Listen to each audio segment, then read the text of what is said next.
that cost of living crisis is the biggest issue affecting Australia. Well, the latest AFR Freshwater Strategy poll says that 72% of Australians say they want the Labor government to make it their most important issue this year. And when they were asked what the crisis looked like for them, 27% said groceries, 22% rent, and 10% the cost of energy bills. MacroBusiness Chief Economist Leith Van Onselen joins me now. Leith, Australians still don't get the sense that the government is doing enough to help them on cost of living. Yeah, absolutely, Sharri. Look, Australian households are hurting. All the data shows it. They've just experienced one of the largest falls in their disposable income in the world.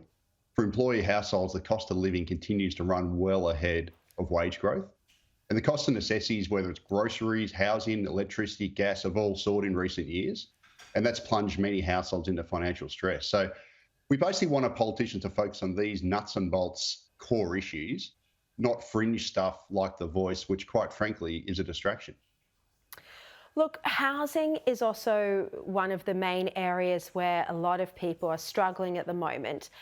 You say, and you've argued for a long time, that the high immigration levels, that Labor actually raising immigration has directly driven the collapse in the rental vacancy rate. It's also contributed to hyperinflation in the rental market. Yeah, so last week we received the fourth quarter national accounts from the Australian Bureau of Statistics, and what it showed is Australia's population has increased by an incredible 680,000 people last calendar year. Now, that's the equivalent of about 1.5 Canberras. And at the same time, data released today by the Australian Bureau of Statistics showed that we added only 166,000 homes last calendar year to the housing stock. So what that means is that we only added one home for every 4.5 new residents.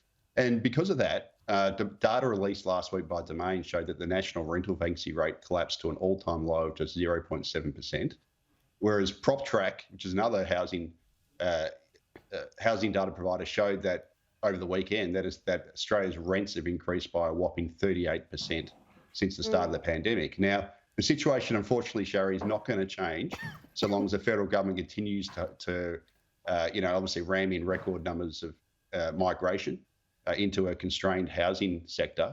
And I think every Australian needs to ask the Albanese government, why is it importing record numbers of people without a plan to house them and also to provide them with infrastructure? Because right now, their immigration policies are creating or worsening the rental crisis. And of course, a lot of the immigrants go to the major cities where there's already the most pressure on housing and services. I mean, you say it's the equivalent of another Canberra or 1.5 Canberras. Well, maybe all of the new immigrants should just go to Canberra and then see how the politicians deal with it. Because, part of the reason for this immigration was to stop Australia going into a recession. But really, the data shows that we have been in a per capita recession and people are really feeling the pain. Yeah, that's right. Look, population growth obviously grows the overall economic pie. You've got more consumers buying and spending, but it doesn't grow everyone's slice of the pie. And what we've actually had last year was a big fall in per capita GDP, where basically the economy didn't grow nearly as fast as the population growth, and we all went backwards. And I think you're right. If all the migrants went to Canberra, well, then I'm sure the politicians would push back pretty hard because they'd be impacted directly. Yeah. In terms of construction industry, we're seeing a report as well in the Australian today that the industry is calling on the government to strengthen skilled migration. So, we're basically out of time, but it also looks like while we do have high migration, we're not getting the skilled migrants in quite the right area where our industry needs it. So that, again, is a problem. Leith Van Onselen, thank you so much for your time. Appreciate it.